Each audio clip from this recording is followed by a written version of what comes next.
Hi everybody, day 9 of the Psychmas A-Level Psychology Revision Challenge. Christmas question for you this morning, nativities, for or against?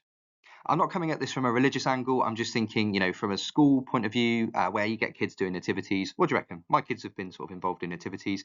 I quite like them. I mean, they can be quite annoying, sort of practically for parents and whatever, but I think it's a nice opportunity to give them those sort of confidence skills, that sort of speaking ability, all of that stuff. Anyway, I'm waffling now. Nativities, for or against? Let's open the door. Day 9. Situational explanations for resistance. You've got some social influence, you've got some memory. Look, there's 2 social influence questions there today. Whoops. Oh, well, there you go. You got approaches and research methods. Pause the video, give it a go, and come back when you're ready. Okay, right, let's have a look. Situational explanation for resistance. Your 2 on the spec for resistance are locus of control and social support. Locus of control is dispositional, social support is situational. So that's what we need to talk about here.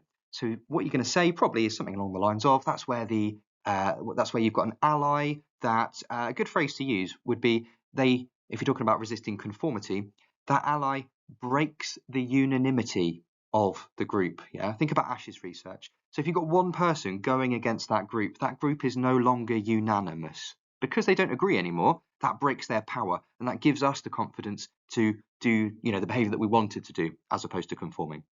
Similar thing with obedience. What it does is because you've got a disobedient sort of peer, you've got someone challenging the authority, so that undermines their legitimacy, just to try and link into some of that terminology. A study of retrieval failure. Retrieval failure, remember, is cue dependent forgetting, so that's context and or state. The ones you're probably familiar with. You've probably got the Godden and Baddeley diver study. So you're going to outline a study of that would mean, procedure and findings. So talking about how Godden and Baddeley gave divers lists of words to learn, and they were either learning on land or underwater. And then they were retrieving on land or underwater, which therefore creates 4 different conditions. And they found that retrieval or accuracy was, what was it? I think it was about 40% higher in the matching conditions. So land, land, water, water. Yeah, you don't need to know the individual percentages. It's not a key study, but having an overall sort of finding would be good. You might also be aware of the Carter and Cassidy one, which is same sort of idea, but taking antihistamines, so taking a medication. Or you might be aware of, what's the other one? The study that they did, Goodwin, I think it was, Goodwin et al. They looked at the role of taking alcohol versus being sober on recall. And again, they found the same sort of thing. Yeah. So, sober, sober, drunk, drunk, drunk, sober, sober, drunk. Matching conditions are best. A limitation of normative social influence. Here you could use the argument that it doesn't apply to everybody. You might be aware of non-affiliators. Yeah, so these people that have a personality type that it doesn't need them to sort of seek approval from other people, right? So there's this subset of people that don't need that sort of social approval, and therefore that explanation doesn't work for them. They're not going to conform because of normative influence. Yeah. What do social learning theorists mean by mediational processes?